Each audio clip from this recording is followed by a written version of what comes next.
जय गुरु जी, शुक्राना गुरु जी, अनंतम अनंतम शुक्राना गुरु जी। संगत जी, मैंने कल सत्संग में शेयर किया था कि मेरा एक सत्संग है जो गुरु जी पूरा कराएंगे।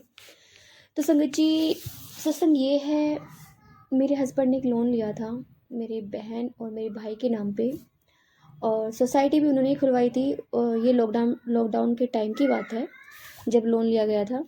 तो संगत जी, उस वक्त तो लोन ले लिया बट वो भर नहीं पाए। और जब भर नहीं पाए तो धीरे धीरे धीरे, क्योंकि इनकी अधिकतर सभी लोगों की जॉब चली गई थी, क्योंकि सैलरी बेस पे थे और बाकी जो भी काम करते थे उसका इन्हें अलग से मिलता था।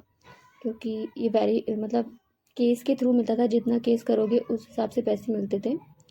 तो सैलरी भी थी फिक्स सैलरी की, काम आए ना आए इतनी सैलरी आनी ही आनी है। तो उस टाइम पे कम से कम लॉकडाउन से पहले हम भगवान की दुआ से, गुरु महाराज की कृपा से अच्छी खासी सैलरी थी, हमारा घर बहुत अच्छे से चल रहा था। तो जैसे लॉकडाउन लगा, सभी की जॉब जा चुकी थी उस टाइम पे, 3 महीने वो अच्छे से कट गए क्योंकि हर किसी के पास पैसा था अपना, जो जो भी उन्होंने जोड़ा होगा उस टाइम पे सभी ने। तो संगत जी, वो टाइम निकल गया बट उसके बाद जो कंपनियां थी उन्होंने सिर्फ ये बोला कि आप काम करोगे तो आपको पैसा मिलेगा, अदरवाइज नहीं मिलेगा। मतलब जितना केस करोगे उसी केस का पैसा मिलेगा, आपकी सैलरी बेस आप नहीं रहोगे। आपको जो पहले सैलरी फिक्स थी कि जितना का आप काम करोगे, काम आए या ना आए सैलरी मिलेगी ही मिलेगी, बट वो चीज़ ख़त्म हो गई। अधिकतर प्राइवेट में ऐसा ही होता है, और अधिकतर तो सबके साथ अब ऐसा हो चुका है कि जो सैलरी बेस थी वो सैलरी ख़त्म कर दी है लोगों ने। जो मतलब फील्ड वगैरह के काम करने वाले लोगों की सैलरी ख़त्म ही हो चुकी है। तो संगत जी, उसके बाद धीरे धीरे धीरे सिचुएशन ऐसी हुई कि मैं प्रेग्नेंट हुई, और उसके बाद सिचुएशन थोड़ी क्रिटिकल होती चली गई। फाइनेंशली जॉब चली गई, काम करते थे तो वही उतना ही पैसा आता था जितने केस ये करते थे, तो उससे घर चलना मुश्किल हो गया। धीरे धीरे बोझ बढ़ता चला गया, लोन लिए, खाते खुलवाए, कई सोसाइटियों में खाते खुलवाए जो मुझे आज लगता है कि शायद ज़रूरी नहीं थे, बट गुरुजी कहते हैं कि जो बीत गया उसके बारे में मत सोचो क्योंकि वो तुम्हारे कर्म है। एक दोस्त ऐसा आया लाइफ में, मैंने कई बार शेयर किया इस बात को, एक दो दोस्त इनकी लाइफ में ऐसे आए कि जो इन्हें बिल्कुल तोड़ के चले गए, और अंदर तक तोड़ गए, क्योंकि उन्होंने फाइनेंशियली हमें बहुत ज़्यादा वीक कर दिया। हमारा ही पैसा लेके चले गए और हमें आज तक नहीं मिला। पता नहीं, शायद पिछले जन्म के कर्म होंगे हमारे माड़े, जो गुरु महाराज जी ने कटवा दिए। उन उन्हें उतारने के चक्कर में हमें और कर्जा हुआ, यहाँ तक कि सिचुएशन ऐसी आई कि आई थिंक जेल जाने की नौबत तक आ गई थी।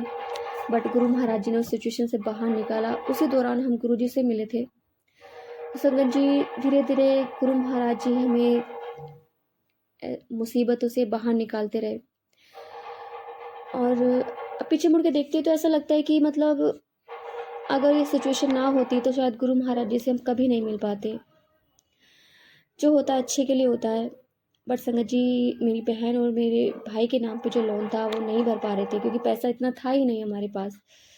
तो जब भी वो सोसाइटी वालों का फ़ोन आता था कि हम आपको ऐसा कर देंगे वैसा कर देंगे, आपके नाम पे केस डाल देंगे, तो मेरी बहन और मेरे भाई फ़ोन करते थे। मैं इनको बोला करती थी कहीं से पैसे अरेंज करके उनके खाते में डाल के आते थे। धीरे धीरे इतने सालों बाद, मतलब 4-5 साल बाद, वो सोसाइटी इन्होंने अब ख़त्म करी। और ख़त्म, दोनों बहन उनके भर दिए। मेरी बहन अपने पैसों के लिए लड़ रही है कि मैंने तुझे इतने पैसे दिए थे, मुझे मेरे पैसे दे। और ये सोसाइटी वालों ने बहुत गलत करा। बिना पूछे ताजे उन्होंने मेरी बहन के पैसा, जो उन्होंने 200-200 रुपये जो सीढ़ी होती है वो जमा की थी, बिना पूछे ताजे उन्होंने लोन में डाल दिया। आधा पैसा और आधा पैसा ब्याज में डाल दिया। अब वो हमसे मांग रही है कि तू मेरे पैसे देगी, जो मेरे पास नहीं है। और मैं नहीं दे पा रही हूँ। मैं गुरुजी से अरदास कर रही हूँ कि गुरुजी कुछ इस सिचुएशन का हल आप ही निकालो, क्योंकि रिश्ते ऐसे ख़राब हो जाते हैं पैसों को देकर। वैसे भी गुरुजी कहते हैं कि जब बात रिश्तों की आती है, जो रिश्ते आपके लिए सही नहीं है उन्हें गुरुजी अलग कर देते हैं, और कुछ लोगों के चेहरे आपके सामने ले आते हैं। बहुत पिछले साल भी उसकी मेरी पैसों को लेकर बहस हुई थी, और संगत जी, अब मेरे भाई के बैंक का खाता ख़त्म हो गया। पिछले महीने बंद कर दिया था, मतलब भर पूरा लोन ख़त्म कर दिया, लेकिन मेरे भाई जमा कर बंद करके ही नहीं आए कि जिया जी साथ जाएंगे तभी मैं बंद करूँगा। और मतलब बस जिया जी साथ जाएंगे। अब इनको इस चीज़ के लिए गुस्सा आ रहा था कि मतलब हर चीज़ मैं ही तो नहीं कर सकता ना, खुद भी तो कुछ करना चाहिए। और सही बात है संगत जी। तो अब जब मार्च का महीना आया, हर सोसाइटी वाले जितने भी होते हैं, क्योंकि इनके हर डिपार्टमेंट अलग होता है, तो एकदम से इनके पास मैसेज आता है 9,000 कुछ का। और ये फिर फ़ोन पे फ़ोन आता रहा। और जैसे मैंने फ़ोन उठाया, उन्होंने कहा सोसाइटी से ऐसे ऐसे मैसेज आया है, और अब किस चीज़ का मैसेज आया, अब किस चीज़ के पैसे भरने हैं हमें इतने, जबकि उन्होंने 1 रुपया नहीं दिया। और बस जो है गुरुजी ने करवाया, लेकिन वो कहते हैं ना कि अभी हमारा और कर्म बाकी रह रहा था। तो गुरु महाराज जी ने जो बचे हुए पैसे थे वो भी गुरु महाराज जी ने दिलवाए। उस दिन मैं बहुत रोई कि मैं जब भी अपने पिया जाने की सोचती हूँ तो कुछ ना कुछ हो जाता है। संगत जी, पहले मैं सर उठा के जाया करती थी, नाक ऊँची करके, और अब मेरे पैर ही नहीं पड़ते कि मैं किस मुँह से जाऊँ। मैं उस दिन बहुत रोई कि मेरा जब भी थोड़ा भारी मन करके मैं सोचती हूँ चलो बहुत टाइम हो गया, मैं अपने पीहर चली जाऊँ, जब बच्चे बुलाते हैं। एक तो वैसे मन नहीं लगता, क्योंकि रिश्ते धीरे धीरे ख़राब होते जा रहे हैं, मन नहीं करता। बट जब कोई बुला रहा है और जाए, तैयार भी हो जाए, और फिर एकदम से इस तरह से फ़ोन आता है, तो बहुत गुस्सा भी आता है, दुख भी होता है कि इनका ख़त्म कब होगा। और गुरु जी से अरदास करती हूँ कि गुरु जी प्लीज़ जिसका जितना है सब ख़त्म करवा दो, जैसे तैसे करके, क्योंकि अब हम थक गए हैं, थक चुके हैं बहुत ज़्यादा। संगत जी, मेरे हस्बैंड उसे बंद करके आए, वो भी भर के आए। जब भी मेरे भाई जाने को तैयार नहीं, मैं जीजा ही साथ चलेंगे। मैंने कहा वो नहीं जाएंगे, तुम जाओ, अपने खाते को अपने आप बंद करो। कह रहे भर के आ गए। मैंने कहा हाँ। मैं कहा तुम्हारे जीजा भर कर आ गए पैसे जितने भी थे, और अब जाके तुम अपनी सोसाइटी बंद कर आओ। संगत जी, वो सोसाइटी बंद करके आ गए, और फिर मेरे पास फ़ोन आता है कि जीजा बंद कर पैसे भर कर ही नहीं आए। मुझे बहुत गुस्सा आया, क्योंकि मेरे हस्बैंड ने ऑनलाइन पेमेंट की थी।